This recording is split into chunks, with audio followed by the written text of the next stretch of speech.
গুড়া তৰ্জনী মধ্য অনামিকা কনিষ্ঠ খাম পয়েন্টাৰ মিডিল ৰিং মিডিল। নমস্কাৰ, আজি মোৰ নতুন ভিডিঅ'লৈ আপোনালোক সকলোকে স্বাগতম জনাইছোঁ। এতিয়া গ্ৰীষ্মৰ বন্ধ চলি আছে আপোনালোকৰ সন্তানসকলৰ আৰু শিক্ষক শিক্ষয়িত্ৰীসকলৰ। গতিকে সন্তানসকলৰ হাতত এতিয়া যথেষ্ট সময়, এমাহ সময় স্কুললৈ যাবলৈ নালাগে আৰু কোনো নিৰ্দিষ্ট সময়ত ওলাই যাব নালাগে। গতিকে আপোনালোকৰ সন্তানসকলৰ সময়বোৰ সঠিক কামত ব্যৱহাৰ কৰিবলৈ শিকাওক।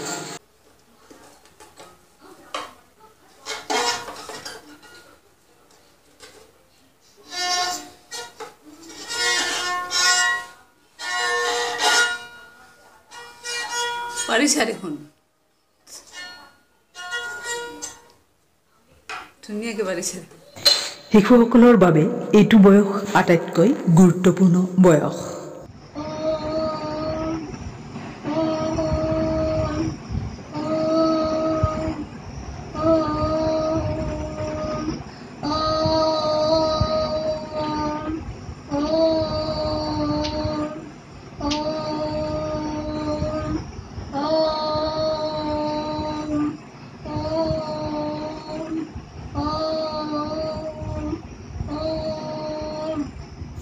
এই বয়সৰ শিশুসকলক আপুনি মুকলিমূৰীয়াকৈ খেলিবলৈ দিয়ক।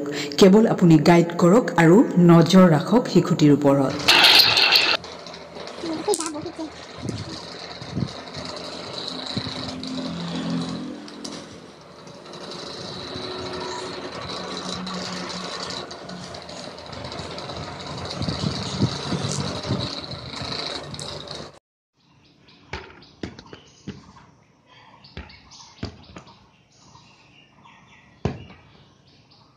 मेरा बोल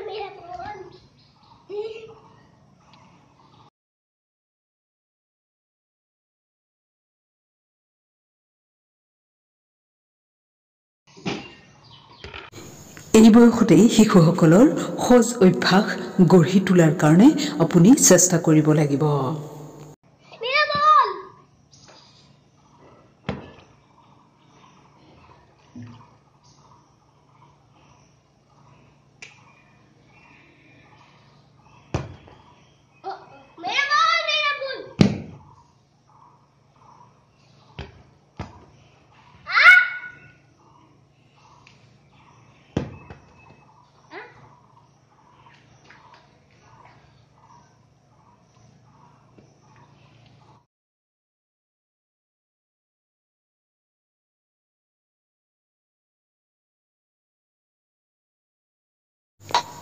এই বয়সৰ শিশুসকলক আপুনি বিভিন্ন এক্টিভিটিত জড়িত কৰাওক আৰু আপুনিও তেখেতসকলৰ লগত সমানে সমানে এক্টিভিটিত সহযোগ কৰক।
কৰিব ওলাইছো সেই কবিতাটোৰ নাম হ'ল আমাৰ পঢ়াশালী আমি ফুলনিৰ নানা ৰঙী ফুল মিলি জুলি থাকো খেলি হাঁহি ধেমালিৰে ভৰি ভৰি আছে আমাৰ এই পঢ়াশালী সাধু আৰু গান শুনি নাচি নাচি লওঁ মজা হাতে কামে কৰি শিকো নাই কিতাপৰ বোজা নমস্কাৰ আজি মই এটা কবিতা আবৃত্তি কৰিবলৈ ওলাইছো কবিতাটোৰ নাম হ'ল পখিলা পখিলাই পাখি মেলি নাচে উৰি উৰি আধা ফুলা কলিটিক চাই ঘূৰি ঘূৰি একেলগে খেলো বুলি কলিটিক ক'লে ভাল পাই কলিটিয়ে পাহি মেলি দিলে পাহি মেলি কলিটিয়ে জক মক কতে কৰে উলাহতে পখিলাৰ মন ভৰি পৰে ধন্যবাদ